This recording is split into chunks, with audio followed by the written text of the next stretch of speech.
Morning, नमस्ते, नमस्कार, अस्सलाम वालेकुम, सत श्री अकाल। The Akash Chaudhary and big news present Jazbaat season 1। Media partner Shri Ganga studio, fashion designer Tauqeer, makeup artist Shahzad. दोस्तों, अगर एक देसी लड़का अमित बढ़ाना इतना बड़ा यूट्यूबर बन सकता है तो कुछ भी हो सकता है। अगर भुवन बाम खोली से बिग बॉस तक पहुंच सकता है तो कुछ भी हो सकता है। और खानपुर विधानसभा में एक राजा, एक दबंग नेता अपनी दबंगगिर्दी दिखा सकते हैं तो कुछ भी हो सकता है। आज हम बात करेंगे स्पेशली खानपुर विधानसभा की। हमारे साथ जो व्यक्ति आज बैठे हैं उनको आप जानते हैं, लेकिन इस पॉडकास्ट से और ज़्यादा जानोगे, क्योंकि हमारी क्वालिटी होती है, क्वांटिटी नहीं होती। तो आज हम कुछ सवालों में बात करेंगे। अगर एक दो सवाल रह जाए तो आप नीचे कमेंट करना। एक बार फिर मिलेंगे हम आपके लिए, क्योंकि हमारी टैगलाइन है सच में कितनी सच्चाई है, ये सच हम बताएंगे, खबर भी लेंगे, खबर भी देंगे। आज हमारे इस पॉडकास्ट में हमारे साथ है वीरेंद्र सिंह रावत जी। आपका बहुत बहुत धन्यवाद सर। नमस्कार, बिग न्यूज़ के सभी व्यूअर्स को मेरा नमस्कार। वीरेंद्र जी, आप बड़े ही हम्बल पर्सन हैं। जब मैं आपके बारे में थोड़ा सा रिसर्च किया, आपके साथ ही आपके इनफैक्ट विपक्ष भी ये कहते हैं वो बड़े हम्बल है। जब मैं थोड़ा सा कंपैरिजन करूँ आपका प्रणव सिंह से, कहते कहाँ दबंग कहाँ हम्बल पर्सन। तो सबसे पहले तो मैं आपसे बात करूँगा ये, आप अपने राजनीतिक करियर की शुरुआत कहाँ से की? मेरी राजनीतिक करियर की शुरुआत दिल्ली यूनिवर्सिटी से हुई है। दयाल सिंह कॉलेज में मैं स्टूडेंट यूनियन का प्रेसिडेंट रहा और उसी समय से मैंने एनएसयूआई ज्वाइन की। ऑल इंडिया एनएसयूआई में उस समय मीनाक्षी नटराजन हमारी अध्यक्षा हुआ करती थी। तो दृष्टिकोण करके एक पूरे सभी राज्यों में, पूरे देश में हमने एक कार्यक्रम चलाया, उसका मैं राष्ट्रीय संयोजक था। और तब से लेकर फिर यूथ कांग्रेस में रहा। फिर हमारा उत्तराखंड राज्य का आंदोलन, उस समय आंदोलन बहुत पीक पर था 94 से लेके, तो उसमें मैं एक आंदोलनकारी के रूप में मैंने इस पर प्रतिभाग किया। और मैं कहूँगा कि भाई जब से हरीश रावत जी ने इस आंदोलन का नेतृत्व किया, उन्हीं के नेतृत्व की वजह से और हमारे साथियों की लगन और मेहनत से उत्तराखंड राज्य मिला। हालांकि उत्तराखंड राज्य की लड़ाई सन 1952 से चली आ रही थी और उसको अंतिम अंजाम तक पहुंचाने का काम हरीश रावत जी और उनकी पूरी टीम ने किया। तो तब से लेकर अब तक जो है युवा कांग्रेस, सेवा दल और अभी वर्तमान में मैं पीसीसी मेंबर हूं उत्तराखंड कांग्रेस कमेटी का। वीरेंद्र जी कहते हैं कि जब एक अच्छा लीडर हमारे साथ हो तो मंजिल बहुत जल्दी मिल जाती है। और मैंने एक बार हरीश रावत जी का इंटरव्यू लिया था आज से 2 साल पहले, और मेरे जितने भी व्यूअर्स हैं सबसे अच्छी कमेंट आती है कि जो उन्होंने बताया कि मतलब एक सीखने को मिलना चाहिए। मतलब मेरा हमेशा ये रहता है कि मेरे इंटरव्यू से, मेरे पॉडकास्ट से लोगों को सीखने को मिले कि चीज़ें क्या होनी चाहिए, कैसी होनी चाहिए, पॉइंट टू पॉइंट। मैं आपसे ये पूछना चाहता हूँ, अब आपने खानपुर विधानसभा ही क्यों चुनी? खानपुर विधानसभा चुनने का एक विशेष कारण भी है। पीछे अगर आप जाएं तो कुंवर प्रणव सिंह चैंपियन जी ने एक वो उनकी एक लीक हुआ था उनका वीडियो, जिसमें वो उत्तराखंड की बेइज्जती कर रहे हैं, उत्तराखंड को गाली दे रहे हैं। और चूंकि मैं एक आंदोलनकारी रहा हूँ, मैं इस चीज़ को बर्दाश्त नहीं कर सकता कि कोई मेरी माँ को गाली दे, क्योंकि हमने उत्तराखंड लड़ के लिया है, हमको उत्तराखंड भीख में नहीं मिला है। और कोई भी व्यक्ति आज जो कुंवर प्रणव सिंह चैंपियन की पहचान है वो उत्तराखंड बनने के बाद हुई है। क्या जब ये उत्तर प्रदेश था, जब हम उत्तर प्रदेश में थे, क्या वो गांव के प्रधान भी बने थे? क्या कोई उनको पहचानता था? जब ये उत्तराखंड राज्य बना तब वो इंडिपेंडेंट चुनाव लड़े, जीते, विधायक बने, तो उत्तराखंड बनने के बाद ही उनको पहचान मिली है। और आप शराब के नशे में, सत्ता के नशे में आके उसी माँ को गाली देंगे? ये उत्तराखंड का कोई भी व्यक्ति, चाहे वो नारसन का हो, चाहे वो धारचूला का हो, चाहे मरचूला का हो, चाहे रुद्रपुर का हो, वो ये कभी भी बर्दाश्त नहीं करेगा। तो इसलिए ये मुख्य कारण है मेरा यहाँ से चुनाव लड़ने का। और दूसरा मुख्य कारण ये है कि यहाँ 20 वर्षों से ये अपने आप को विकास पुरुष कहते हैं। और जब मैं क्षेत्र में घुसा तो चारों तरफ जो है बोर्ड ही बोर्ड दिखाई दिए। मुझे भी लगा भाई बड़ा विकास किया है इस व्यक्ति ने। लेकिन जब बोर्ड के नीचे मैंने देखा कि 10 फीट का 20-20 फीट के जो है बोर्ड तो लगा रखे हैं और दो तरफ लगा रखे हैं, लेकिन काम कहीं कुछ नहीं है। सब जगह गड्ढे और ना जो गांव में पानी बह रहा है वो ऐसे बह रहा है, गंदगी दिख रही है उसमें, चारों तरफ बिल्कुल गड्ढे ही गड्ढे हैं। सड़क मतलब सड़क गड्ढे में है, गड्ढे में सड़क है। ये सब देख के मेरा मन बड़ा विचलित हुआ। तीसरा जो है कारण यहाँ लड़ने का, यहाँ औद्योगिक विकास की इन्होंने 4.5 वर्षों से एक सिटकुल करके कह तो रहे हैं, लेकिन किया कुछ नहीं। ना ये सिटकुल बना, ना कोई कंपनी, एक भी फैक्ट्री यहाँ नहीं लाए। और बिरला टायर जो है उसको लाने में मेरा बहुत बड़ा योगदान है, क्योंकि उस समय के जो जब मैं सीए कर रहा था, हमारे मित्र थे अनुज अग्रवाल, वो हमारे साथ ही पढ़ते थे। तो उन्होंने जो है उनका एक दिन मुझे फ़ोन आया कि वीरेंद्र भाई, हमारी जो है बीके बिरला साहब, अब तो बेचारे रहे नहीं, लेकिन बीके बिरला साहब जो है वो एक फैक्ट्री लगाना चाह रहे हैं आपके उत्तराखंड में। उस समय तिवारी जी की सरकार थी। तो मैंने हरीश रावत जी से, बाबू जी से पूछा कि भाई ये कहाँ लगानी चाहिए। तो उन्होंने सजेस्ट किया लक्सर क्षेत्र में। उन्होंने कहा भाई ये क्षेत्र खादर क्षेत्र है और इसका विकास नहीं हुआ है, तो यहाँ भी विकास की किरण जानी चाहिए। तब उनके कहने पर हमने यहाँ जो है बिरला फैक्ट्री को लगवाने का काम किया। इसकी जो नींव की ईंट रखी गई उसमें मैं भी शामिल था। और आज जो वर्तमान हमारे वरिष्ठ विधायक हैं, ये वहाँ यूनियन बाजी को बढ़ावा दे रहे हैं। आज वो जेके टायर ने वो कंपनी उसका अधिग्रहण कर लिया, उन्होंने खरीद ली, ठीक है। तो वहाँ 27 यूनियन है, 27 में से 20 यूनियन है, और 20 यूनियनों के बीच में जो मैनेजमेंट और यूनियन के बीच में सहमति हो चुकी है। लेकिन 7 यूनियनों को उनके जो लीडरान हैं उनको ये हवा दे रहे हैं बेमतलब का। जब 20 यूनियनें मान चुकी हैं तो 7 को भी मान जाना चाहिए। और जो मैनेजमेंट और मजदूरों के बीच में जो सहमति हुई है वो जो है उसमें सब लोगों ने बैठ के कहीं ना कहीं एक इक्विलिब्रियम पॉइंट जब आता है तो वो आ चुका है, सैचुरेशन पॉइंट आ गया, तो उनका बीच में सहमति बन गई है। तो ये क्यों खामखा जो है उस बात को तूल दे रहे हैं। अगर कहीं खुदा ना खास्ता, भाई बड़ी कंपनी है जेके टायर, उसको तो आज पूरे हिंदुस्तान में हर राज्य का मुख्यमंत्री जो है वो चाहता है कि बड़े उद्योगपति उनके यहाँ आए ताकि हमारे लोगों को रोज़गार मिले।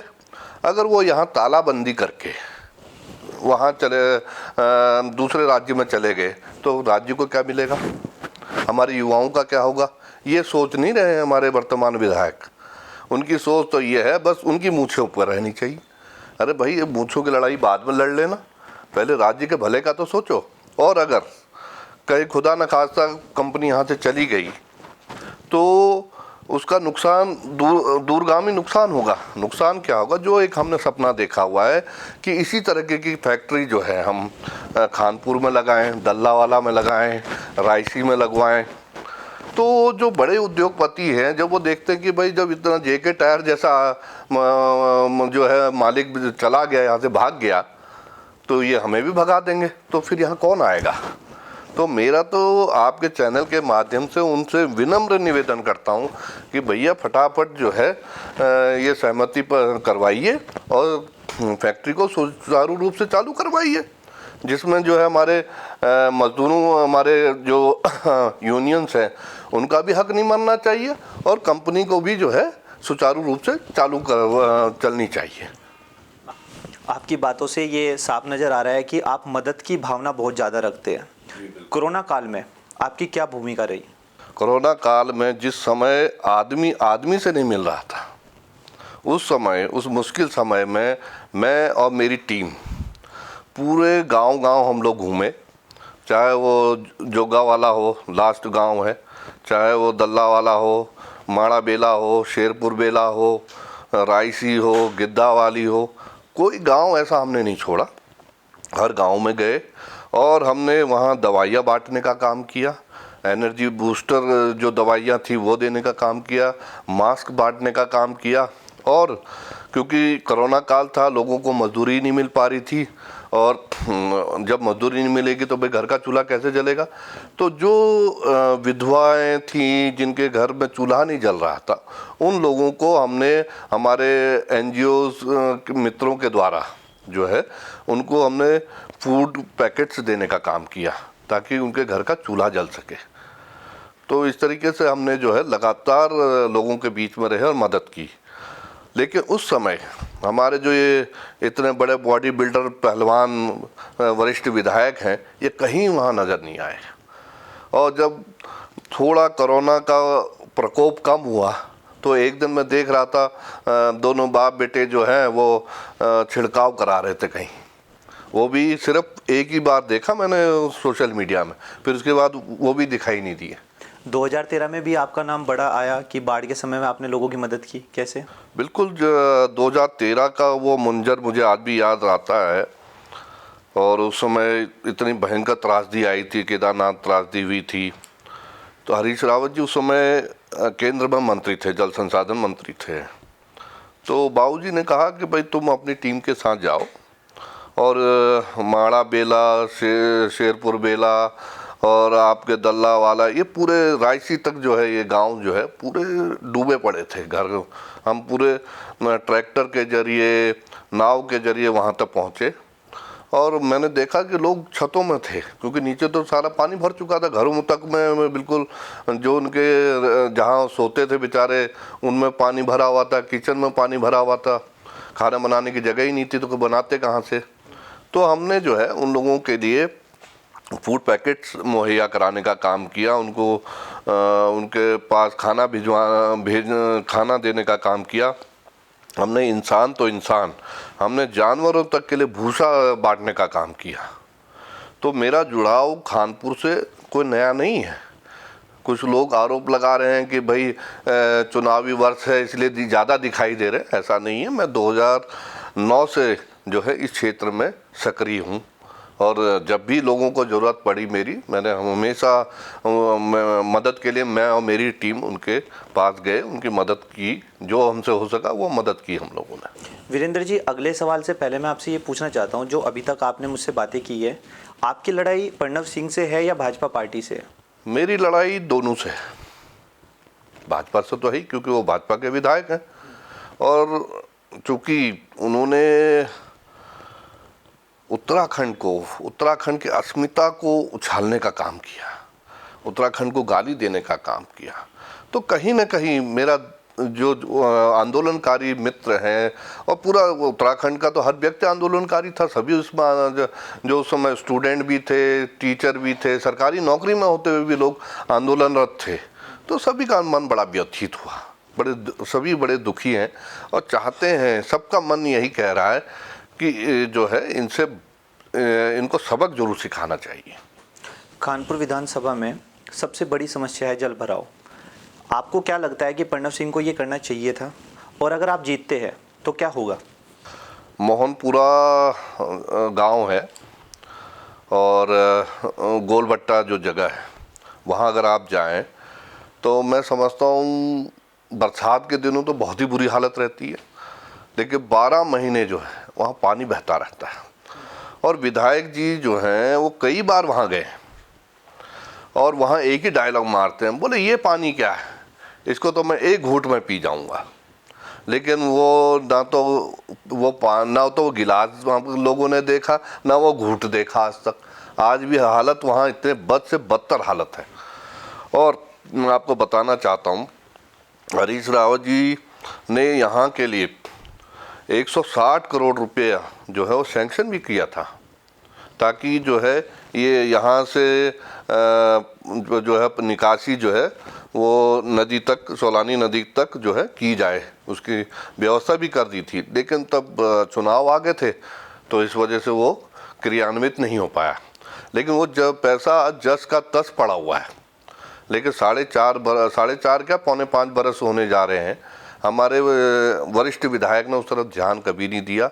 बस एक ही डायलॉग वहाँ देते हैं लोगों को कि ये पानी क्या है, इसको तो मैं एक घूंट में पी जाऊँगा, लेकिन वो घूंट आज तक उन्होंने लिया नहीं। जैसे कि आप बता रहे हो कि प्रणव सिंह ने ये गलत किया, प्रणव सिंह ने वो गलत किया, खैर जो किया वो तो किया, जनता को भी दिख रहा है। आपके साथ साथ इस लड़ाई में और भी है जो कैंडिडेट इस बार 2022 में चुनाव लड़ेंगे, आप उनको किस नज़र से देखते हैं? देखिए, कांग्रेस एक लोकतांत्रिक पार्टी है और यहाँ हर कार्यकर्ता को हक है टिकट मांगने का। ये तो हाईकमान तय करेगा कि किसको टिकट देना है, कौन सीट निकाल सकता है। ये तो हाईकमान सर्वे कराएंगे, जो उसमें अव्वल आएगा, जो हाईकमान को लगेगा कि भाई ये सीट निकाल सकता है, उसको टिकट देगी। और ये हम सबका कर्तव्य है, जो भी लोग टिकट मांग रहे हैं, जिस किसी को भी टिकट मिलेगा, एक कांग्रेसी सिपाही होने के नाते मैं उसके साथ खड़ा रहूँगा। वीरेंद्र जी, मान लीजिए आपको टिकट मिल जाता है, आप जीत भी जाते हैं, उसके बाद खानपुर विधानसभा कैसा होगा? क्यों पूछ रहा हूँ, आप बैडमिंटन प्लेयर हैं, आप युवा है, युवा जैसी एक सोच रखते हैं, तो युवाओं के लिए आप क्या करोगे? मतलब कैसा होगा खानपुर विधानसभा जब आप होंगे सत्ता में? निश्चित रूप से वो एक कहावत होती है और मैं कई बार गांव में भाषण के दौरान भी कहता हूँ, भाई आपको तो आम के आम गुठलियों के दाम भी मिलेंगे।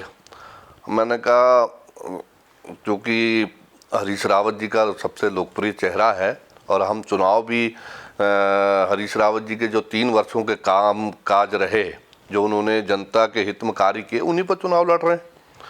तो मैं तो हमेशा यही भाषण में कहता हूँ कि भाई आपकी सेवा में तो हम दोनों बाप बेटा हंड फिर जाएंगे। हम तो ऐसे है, 2 बैलों की जोड़ी आपको मिल रही और आपकी सेवा में पहले भी हांडे फिर रहे हैं, और जब मुख्यमंत्री होंगे, मैं विधायक होऊंगा, तो आप भी देख लो कितना लाभ है। आम के आम गुठलियों के भी दाम है यहाँ। तो भाई अगर दूसरी पार्टी का कोई जीतता है तो सिर्फ विधायक मिलेगा, लेकिन यहाँ आपको मुख्यमंत्री के साथ साथ विधायक भी मिलेगा। तो आपको तो आपके तो वो कहते हैं ना कि 10 उंगलियां घी में और सर कढ़ाई में है। दोनों हाथों में लड्डू है। दोनों हाथों में लड्डू है। तो अगर मुझे मौका मिला सेवा करने का, जनता जनार्दन ने अगर मुझे ये मौका दिया, तो इसको मैं एक मॉडल विधानसभा बनाने का मेरा कृत संकल्प हूँ। और निश्चित रूप से इसको एक यहाँ बहुत पोटेंशियल बहुत है। यहाँ एक तो क्या है, हम सिडकुल को लाके सिडकुल का एक्सटेंशन यहाँ कर सकते हैं। और यहाँ जैसे बिरला फैक्ट्री हम लक्सर में लाने का काम किया, जब तक वहाँ बिरला फैक्ट्री नहीं थी, उससे पहले का लक्सर और आज का लक्सर आप देखेंगे तो दोनों धरती आसमान का फ़र्क है। तो वही मैं चाहता हूँ कि जो दल्लावाला शेरपुर बेला है, हमारे खानपुर है, तो यहाँ भी जो है बहुत पोटेंशियल है। यहाँ भी हम बड़ी बड़ी फैक्ट्रीज़ को लाने का काम करेंगे। और कई मेरे मित्र हैं, जिंदल्स हैं, वो उन्होंने इंटरेस्ट भी दिखाया है इसमें। और जैसी हमारी सरकार बनेगी, मैं यहाँ जो है लाइन लगा दूंगा फैक्ट्रियों की। वीरेंद्र जी, प्रॉब्लम क्या है, मैं रुड़की विधानसभा का निवासी हूँ, पर मेरे जो रिश्तेदार हैं वो खानपुर विधानसभा में ही रहते हैं। तो जितने भी विकास हुए हैं, सबको ये लगता है कि वो प्रणव सिंह के द्वारा हुए हैं। तो आप थोड़ा सा ये क्लियर करो, जैसे अभी आपने, ये मुझे पहली बार पता लगा है, तो सोचो जनता को भी पहली बार ही पता लगाओ कि ये जो बिरला टायर्स कंपनी आई, इसमें आपका बड़ा योगदान था। तो ऐसे कुछ विकास बताओ, चाहे वो सिडकुल हो, कोई भी, जो आपके माध्यम से है, जो लोगों को पता ही नहीं। देखिए, 2013 का आपने जिक्र किया, 2013 में बाढ़ आई थी और 2014 में माननीय हरीश रावत जी जब मुख्यमंत्री बने तो सबसे पहला काम उन्होंने वहाँ पर बंधा बांधने का किया। और उस बंधे के बनने से इतने शेरपुर बेला से लेके, माणा बेला से लेके, दल्लावाला से लेके आपके रायसी तक सबको लाभ हुआ। पंडितवाड़ी तक का जो है लाभ हुआ, गांव को लाभ हुआ है। लेकिन 2014 में वो बांध जो है कच्चा बना था, ठीक है, और उसके लिए, उसकी मरम्मत के लिए भी व्यवस्था हरीश रावत जी करके गए थे। हर बरस जो है एक निश्चित धनराशि की व्यवस्था करके गए थे। लेकिन 4.5 बरस होने जा रहे हैं, आज तक उसकी मरम्मत नहीं हो पाई। पहले इतना सा छोटा सा छेद था, अगर उसी समय उसकी मरम्मत हो जाती तो पिछले कई वर्षों में जो बरसात के समय इन गाँवों को गन्ने का नुकसान होता है, लोगों का फसल का नुकसान होता है, वो नुकसान नहीं होता। लेकिन यहाँ सरकार की नीयत, जो वर्तमान सरकार है इसकी नीयत ठीक नहीं है। और मुझे तो लोगों ने बताया कि यहाँ जो अधिकारी हैं वो एक बरसात में ही अच्छा का माला माल होकर चले जाते हैं, और उसमें स्थानीय नेताओं का भी हाथ होता होगा। तो कहीं ना कहीं दाल में कुछ काला है। नहीं तो अगर इतना बड़ा बंदा बन सकता है तो क्या ये छोटा सा छेद मरम्मत नहीं किया जा सकता? लेकिन नियत होनी चाहिए करने की। अब वो छोटा सा छेद 4 किलोमीटर का वो बन गया है, बहुत बड़ा वो हो गया है। और हम निश्चित रूप से जैसी हमारी सरकार बनेगी हम इस बंदे को दोबारा बनाने का काम करेंगे, इसको ऐसा मजबूत बनाएंगे कि दोबारा कभी भी जो है बाढ़ का पानी इधर नहीं आ पाएगा। जब मैंने आपका इंटरव्यू लेने की सोची तब मैं आपके पास पहुंचा। उससे पहले रीज़न ये था आपके पास तक पहुंचने का कि एक नाम तो नहीं मैं लूँगा, उन्होंने कहा कि जो ये खानपुर विधानसभा के राजा यानी विधायक, इनको ऐसा लगता है कि प्रजा की मजबूरी है मुझे चुनना, और जिस दिन इसको ये समझ में आ जाएगा कि प्रजा की मजबूरी नहीं है उस दिन इनका घमंड चूरम चूर हो जाएगा। ये लोगों का कहना था। तो मैं आपसे ये जानना चाहता हूँ अब कि जो प्रजा मतलब क्या है, कि जैसे मतलब लोगों ने ये फैक्ट बताया मुझे कि गुर्जर समाज का बड़ा योगदान रहता है प्रणव जी को जिताने में, कि आप मेन गुर्जर समाज को क्या कहना चाहेंगे, उनके लिए क्या होगा अगर आप सत्ता में आते हो तो? देखिए, राजा की कोई जात तो होती नहीं है। ये तो जब चुनाव आता है तब लोगों को पता लगता है कि प्रणव सिंह चैंपियन गुर्जर है। आजकल आप उनके बयान भी देख रहे होंगे, कभी कुछ कह रहे हैं, कभी वीर गुर्जर कह रहे हैं, कभी कह रहे हैं राम राम मत कहो, वीर गुर्जर कहो। अब तो राम नाम को ही भूल गए हैं। तो इनको सिर्फ और सिर्फ चुनाव के वक्त याद आती है बिरादरी। और इनके कई ऐसे बिरादर के, इनके परिवार के लोग हैं जो मेरा सहयोग कर रहे हैं, और उनका भी कहना ये है कि ये सत्ता के मद में चूर हो गए हैं। इनको इतना घमंड हो गया है कि ये रिश्तेदार को रिश्तेदार नहीं समझ रहे हैं। इनको सिर्फ चुनाव के वक्त ही रिश्तेदारी क्यों याद आती है? क्यों ये जब ये चुनाव जीतते हैं उसके बाद हमारे काम क्यों नहीं करते हैं? अगर हमारी यही रिश्तेदार नातेदारी है तो उस समय क्यों नहीं इनको याद आता है? क्यों नहीं हमारे बच्चों को नौकरी पर लगाते हैं? क्यों नहीं हमारे सड़कें बनाते हैं? क्यों नहीं हमारे गांव के जो रास्ते टूटे पड़े हैं इनको बनाते हैं? तो ये तो राजा हैं, और राजा की कोई बिरादरी नहीं होती है। और मैं तो खानपुर क्षेत्र का बेटा हूँ, और बेटा बन के काम कर रहा हूँ। पहले भी सेवा की है और आगे भी सेवा करूँगा। और मैं तो, मेरे पोस्टर आप देखें तो हम उसमें हमारा यही टैग लाइन है, सेवा की है सेवा करेंगे। लेकिन मैं ऐसा समझता हूँ आप एक तरफ दबंग और एक तरफ हम्बल पर्सन, तो लड़ाई मुकाबले की है। ये लड़ाई राजा और रंक की है। अब देखना ये है, जनता राजा का साथ देती है, रंक का साथ देती है। और मैं समझता हूँ रंग का साथ देगी जनता, क्योंकि रंग जो है वो न्याय की लड़ाई लड़ रहा है। ये न्याय की लड़ाई इसलिए है, आप इससे पहले ये कांग्रेस में थे, और जो ये विकास कार्य अभी आपने कहा ना कि विकास पुरुष अपने आप को कहते हैं, ये विकास कार्य का अगर आप इनकी वो करेंगे, समीक्षा करेंगे, तो जितने काम इन्होंने किए हैं ये हरीश रावत जी का जो 3 साल वो मुख्यमंत्री रहे उस दौरान किए। उस दौरान ये कांग्रेस में थे। और ये न्याय युद्ध इसलिए है, हरीश रावत जी की सरकार अच्छी भली सरकार चल रही थी, और काम भी हो रहे थे लोगों के, विकास कार्य भी हो रहे थे। ये बंदा तो है तभी तो बना। और उस समय यहाँ उपमंडी भी उसी समय खानपुर को मिली, और उस समय ही हमने सिडकुल की नींव रखने की बात भी उसी समय हुई। लेकिन उसके बाद क्या विकास हुआ? आज 4.25 साल होने जा रहे हैं ये जब से भाजपा में गए, क्या विकास किया इन्होंने? आज इतना जो ये बौखला रहे हैं, उस बौखलाहट के पीछे इनका असफलता दिखाई दे रही है। आज इनको खुद लग रहा है कि मैंने गलत किया। क्या गलत किया? एक अच्छी भली सरकार चल रही थी, हम इस राज्य को इन्होंने गलत दिशा में मोड़ने का काम किया। ये चीज़ें झारखंड में दिखती हैं, बिहार में दिखती है दल बदल। हमारे यहाँ पहले कहीं 2016 से पहले तो कोई दल बदल नहीं हुआ था, लेकिन इन्होंने उस दिशा में जो है ले जाने का पाप किया है, और इस पाप का इनको भोगना पड़ेगा ये पाप। क्योंकि आप एक शांत प्रदेश को जो है अस्थिर करने का आपने काम किया।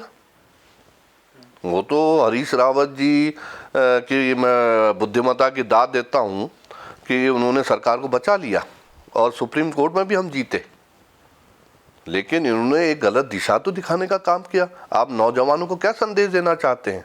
जो हमारे जैसे नौजवान लोग जो हैं वो राजनीति में आ रहे हैं, उनको क्या पाठ सिखा रहे हैं आप कि भाई कभी भी दल बदल कर लो? आज आप देख रहे हैं कि कैसी भगदड़ मची हुई भाजपा में कांग्रेस ज्वाइन करने के लिए। लेकिन माननीय हरीश रावत जी ने बहुत अच्छी बात कही कि जिन लोगों ने उस सरकार को गिराने का पाप किया है और हमारे आंदोलन से निकले हुए इस राज्य को जो है अस्थिर करने का काम किया, उनको सार्वजनिक माफ़ी मांगनी पड़ेगी। सार्वजनिक, वो जनता से सार्वजनिक माफ़ी मांगे, तब जाके कुछ उनके बारे में सोचा जा सकता है। और मैं तो कहूँगा कि ऐसे लोगों को लाने की क्या ज़रूरत है, क्योंकि जो लोग एक अच्छी भली सरकार चल रही थी उस रेलगाड़ी से ये जो है कूद पड़े, तो आगे क्या भरोसा है इनका? आगे फिर ऐसा कर ले, फिर नई सरकार को जो है अस्थिर करने का काम करेंगे। तो ये एक न्याय युद्ध है, खानपुर का हो चाहे आपके रुड़की का हो। हम कांग्रेस के लोग न्याय युद्ध लड़ रहे हैं, और मुझे पूर्ण विश्वास है जनता ने इस न्याय युद्ध में कांग्रेस का साथ देगी। हमारे शो के माध्यम से आप वोटर्स को, खानपुर विधानसभा के वोटर्स, पहले तो खानपुर विधानसभा के वोटर्स को आप क्या संदेश देना चाहते हैं कि जब अपना कैंडिडेट चुने, अपने विधायक को चुने, तो ये क्वालिटी देखे और ऐसे चुने? सबसे पहले तो मैं खानपुर की महान जनता से ये निवेदन करता हूँ कि चुने उसको जिसके पास आप जा सकें, जिसका कॉलर पकड़ के आप कह सकें कि भाई फला काम करो। आज की स्थिति क्या है, मैं दुर्गा कॉलोनी के कुछ हमारे लोग हैं, मित्र हैं, उन्होंने मुझे ये बात बताई। वहाँ आर्मी रिटायर्ड लोग रहते हैं, और वो लोग अपनी भाई जो रास्ते हैं, सड़क है, उसका मुद्दा तो लेके विधायक के पास ही जाएंगे। तो वो जब बड़ी मुश्किल से तो महल में घुसे, और जब महल में घुसे और उन्होंने अपनी बात रखी कि साहब 4.5 बरस हो गए और हमारी जो है ये रास्ता नहीं बन रहा है, तो उनको गालियाँ मिली, और वो वहाँ ये बात कह के आए कि अब हम यहाँ कभी नहीं आएंगे, और अब हम यहाँ तुम्हारे महल पर थूकेंगे भी नहीं। तो मेरा सारे खानपुर वासियों से ये निवेदन है, करबद्ध करके मेरा निवेदन है कि चुने उसको जिसको आप पकड़ सकें, जो आपकी रीच में हो। ऐसे को ना जिता दे जो आपकी रीच में ना हो, आउट, जो जैसे कहते हैं ना आउट ऑफ रेंज, तो ऐसे आदमी को मत पकड़िए। ऐसे को वोट दीजिए जिसको आप कभी भी रात बेरात, सुबह शाम आप उसको पकड़ सके, उसके घर पर जा सके, उससे काम करवा सके। सर, ये बात तो हो गई राजनीति की, गड्ढों की, सड़कों की, विकास की। अब मेरा एक सवाल आपसे ये है, जैसे मैंने आपको बताया था कि मेरी वहाँ पर रिश्तेदारी है खानपुर विधानसभा में, तो वहाँ पर क्या होता है, जो भर्ती आर्मी की तैयारी हो गई या कोई भी स्पोर्ट्स बॉय समझ लो, मैन समझ लो, तो रोड पर रेस लगाते हैं। और रोड पर रेस लगाने का खतरा क्या है? एक्सीडेंट का खतरा है, वो सुरक्षा नहीं है। तो आपको नहीं लगता कि खानपुर विधानसभा में एक स्टेडियम होना चाहिए? ये आपने बहुत अच्छा सवाल पूछा, और मैं अपने नौजवान साथियों को एश्योर करना चाहता हूँ। और पीछे मैं जब माड़ा बेला इस क्षेत्र में जाता हूँ, तो बीच में खेतों के बीच में सड़क में जो है मुझे दौड़ते हुए हमारे नवयुवक दिखाई देते हैं, और कहीं ना कहीं बड़ा दुख भी होता है। दुख इसलिए होता है क्योंकि उसमें सड़क में आप दौड़ रहे हैं, सेफ नहीं है। एक तो सड़क में गड्ढे है या गड्ढों में सड़क है, तो उसमें दौड़ना वैसे ही बड़ा दूभर है। तो वो सब इकट्ठे होकर मेरे पास आए और उन्होंने कहा कि साहब हम आपका साथ देंगे, लेकिन हमें एक चीज़ चाहिए, हमें चाहिए स्टेडियम। मैंने कहा बिल्कुल देंगे। मैंने कहा ये काम आप ये समझ लो कि बनते ही सबसे पहला काम यही करेंगे आपके लिए हम। मैंने कहा स्थान आप बताएंगे, सरकारी ज़मीन होनी चाहिए, नहीं होगी कोई दान देने वाला होना चाहिए, ये व्यवस्था आप करेंगे, स्टेडियम देने का काम मैं करूँगा। और निश्चित रूप से, और मैं एक बैडमिंटन खिलाड़ी भी हूँ, जब क्षेत्र में रहूँगा तो ऐसी जगह भी मुझे चाहिए जहाँ बैडमिंटन खेल सकूँ। तो निश्चित रूप से इसमें कहीं ना कहीं मेरा भी स्वार्थ है। तो निश्चित रूप से वहाँ एक पहले कोशिश तो रहेगी अंतर्राष्ट्रीय स्तर का बनाए, लेकिन स्टेडियम हम पक्का वहाँ देंगे जिसमें हमारे जो है नवयुवक हर तरह की तैयारी कर सकें। और आजकल तो आप देख रहे हैं गुदड़ी के लाल जो है वो ज़्यादा कमाल कर रहे हैं, चाहे वो महेंद्र सिंह धोनी हो, चाहे और नीरज चोपड़ा हो, कई गेम्स हैं। तो कब, और हम तो चाहते हैं कि हमारे कानपुर क्षेत्र के जो युवक हैं वो आगे राष्ट्रीय स्तर पर, अंतर्राष्ट्रीय स्तर पर हमारे उत्तराखंड का नाम रोशन करें, और उसमें जो भी सरकार का सहयोग रहेगा वो हम बिल्कुल करेंगे। ये व्यवस्था की बात होगी। अब स्वास्थ्य पे आते हैं। जब कानपुर विधानसभा में कोई बीमार होता है, कुछ भी होता है, तो रुड़की विधानसभा में इलाज करवाने आता है। हाँ, ये चीज़ जब हम कोरोना काल में क्षेत्र में घूम रहे थे तो उस समय तो हॉस्पिटल की सबसे ज़्यादा ज़रूरत थी। तो मैं देख रहा था कि जो भी बीमार था या तो वो लक्सर, और लक्सर वाले रेफ़र करते थे आपके रुड़की में। अब कानपुर से रुड़की का जो है वो डिस्टेंस भी 40 किलोमीटर है, और रोड तो अब थोड़ी ठीक हो गई है, और उसके लिए मैं माननीय हरीश रावत जी को जो है उसका श्रेय देता हूँ। हालांकि बड़े बड़े बोर्ड हमारे वरिष्ठ विधायक ने लगा रखे हैं, लेकिन असली अगर श्रेय, और ये वहाँ के लोगों की ज़बानी है, उन्होंने कहा जब अगर हरीश रावत जी 2 बार यहाँ झोटा बुग्गी नहीं निकालते, और उनके झोटा बुग्गी निकालने की वजह से सरकार का ध्यान गया और उन्होंने पैसा इसके लिए अवमुक्त किया और सड़क आज बन रही है, नहीं तो हालात बहुत ख़राब थे। तो स्वास्थ्य सेवाओं पर मैं आना चाह रहा हूँ। तो मुझे बड़ा दुख हुआ कि भाई एक वरिष्ठ विधायक अपने आप को विकास पुरुष कहते हैं, और एक मतलब सरकारी अस्पताल, ऐसा छोटा सा अस्पताल है जिसमें न डॉक्टर है, न नर्स है, न कोई सुविधा है, तो वो अपने आप को विकास पुरुष तो कहते हैं, लेकिन हॉस्पिटल वहाँ नहीं बना पाए, सरकारी छोड़िए प्राइवेट नहीं बनवा पाए। तो मेरा कानपुर की जनता को मैं ये आश्वस्त करना चाहता हूँ, अगर मुझे आपने मौका दिया तो निश्चित रूप से वहाँ पर